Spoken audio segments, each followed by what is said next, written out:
They got a hold of David on the telephone, and he said, absolutely not. We're going to shoot it the way it was written, and I own this, you don't. And we did. We shot it that way. I think that I shot that. You directed Yeah, that. I got that. Yeah. Do you remember me being late? No. My agent had double booked me over in Riverside. What I remember is how totally fearless you were about just coming out without any clothes on and just putting yourself out there, and it was really such a strong. I am what I am. I can speak a little bit to the network thing, because we were when we were there and shooting it, and there were always other directors around. Leslie Glatter was around, and Dwayne, and Caleb Deschanel, and a lot of the people who did the first season, and so there was just a lot of talk about what it was going to be like when it went on the air, and would the network support it? The network never supported it. It was quite clear from the start. The network, was looking for an excuse to kill it. Didn't know what they had. Didn't like it. Kept moving it around from night to night, too. Yeah. Nobody knew. When we were up for an Emmy, you remember the first season? They wouldn't put us in the evening Emmys. Yeah. They gave us a daytime Emmy. Just a lot of talk around Twin Peaks about, is the network gonna keep this going, and what do they think of it, and they clearly just didn't get it at all. And I think that, to your point, that Twin Peaks got away with a lot of stuff that seemed shocking, and why did the network let it on the air? I think as long as it passed standards and practices, the network didn't give a damn what went on the air, and didn't really get it. They didn't think that this stuff that you think is shocking because it didn't violate any typical standards and practices censorship codes, and they just didn't really get it, and they grudgingly renewed it, and then in the second season, when it drifted a bit, they cut it Putting on Saturday wasn't first chance they could. And don't forget the Golden Globes did recognize Miss Piper Laurie, if I'm not mistaken, correct, for the show? Is that right, Piper? Didn't you win a Golden Globe for on Twin Peaks? Did you win a Golden Globe for Twin Peaks? Yes, you did. Yes. So it was not only true, it saw the show. I mean, it really was I can't believe the buzz has come back. 19, 20-year-old kids are Twin Peaks fans now. People from around the world. The restaurant I had was in a community that had the world come through it. It was near Grand Canyon. So they saw the Twin. Everybody recognized the Twin Peaks stuff over everything else. So it just has that. And it will go on, and that's a good thing for a short time that it was. Piper, I wanted to ask about some character decisions that you made going into the show, how you wanted Catherine to be portrayed, but also the great relationship that you have, that Catherine has with Pete, and what that sort of relationship is founded on. We get a little taste of the history of their relationship later in the season. Did you create a backstory for what their love affair was? No, I only create a backstory that's necessary. Sometimes it muddies things. It was very clear in the script that they had a really peculiar relationship, and the less I knew about it, the better. But he was delightful to work with. So naive, and he just bought the Japanese man completely. My first day on the set, and he went to David and Mark and said, boy, at the end of the day, he said, boy, is that new actor weird. And I remember remember an episode that Caleb Personnel shot, and Jack and I were standing at the bar, and I was the Japanese man, and he was just 12 inches from my face, and he didn't know it was me. And we were talking about musical comedies or something.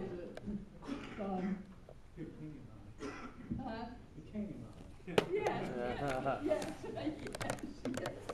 He was great fun.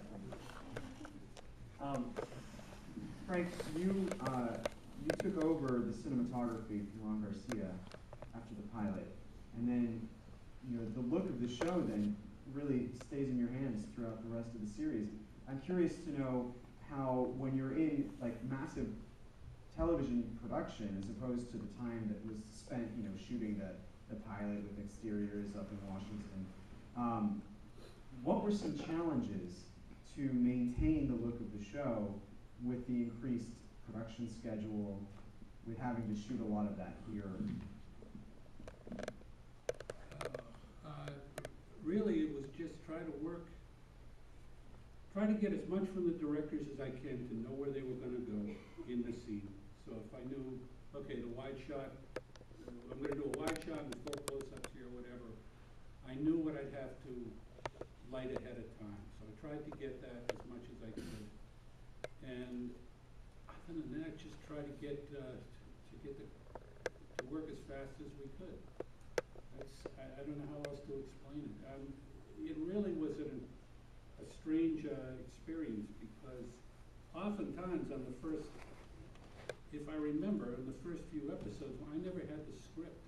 Either it wasn't done or they held it back at one point. I don't remember why, but so I was really working blind half the time. And Loose lips sink ships. I don't remember. Very seldom, very few people ever got to see advanced copies of scripts, because David said to me many times, loose lips sink ships. Well, I'm curious to know, though, if there's a certain continuity that when you're working with different directors, because you're there shooting, the entire series, if there are certain things that you sort of maintain despite the individual directors wanting to try some different things. Surprisingly, well, maybe not surprisingly, the directors seem to have a real continuity between one another, and seem to have looked at what the other had done. Correct me if I'm wrong, but I think so. And I know Mark Frost would help along with that too. And Harley Payton, who I think is the unsung hero here. A lot of times I would talk to Harley, and he would explain things to me that I didn't know were going to happen or why they had happened, but I felt a total continuity among the directors. And I felt that they, all of them had a handle on what was going on, totally. Barry, I wanted to quickly ask you about your other role, doing the script supervision. Tell us, with so many characters, so many props, so many sets, what is that kind of a job like on such a massive production? Well,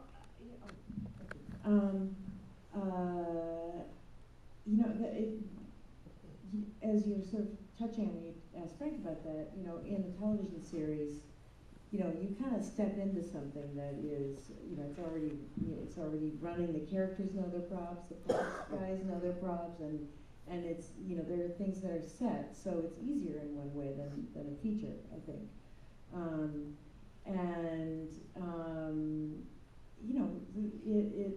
It's always, it's always the responsibility of the script supervisor, but at the same time, because everybody on the crew is the costume people, the prop people, everybody's so serious about their jobs that everybody's paying attention to that too. But I do think that the difference between television and features is that it's something that's going on every week. You have the same set, everybody's in the same set, everybody's got the same idiosyncrasies, so that everybody is much sharper about those things generally. Well, for both Paul and you, but especially considering the amount of episodes that Paul edited, I'm curious to know about the fact that you've got so many storylines weaving together, how much of that is really rigidly scripted, and how much of that is your own ability to kind of play around with the length of certain scenes, how the flow of the episode is working? Well, I don't think there was a whole, as I recall, there wasn't a whole lot of deviation from the script, because the scripts were really the story was broken pretty well. I do remember that we would get the scripts quite late, and liked it.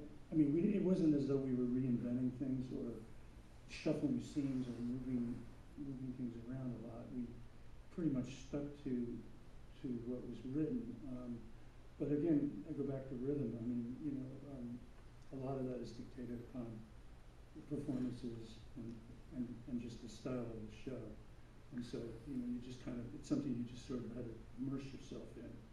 And I think Tim and I did it, three of them together. So we kind of had a shorthand after by the time we were done with the first one. And so I knew what to expect. And his coverage was always terrific, and the way he shot things. So, it wasn't that difficult. That was one of the things that the prop department was kind of privy to. We had to, a lot of stuff was on the fly. Sometimes David would come in, we were doing a scene, I can't remember what the situation was, but he shut us down for 2 hours.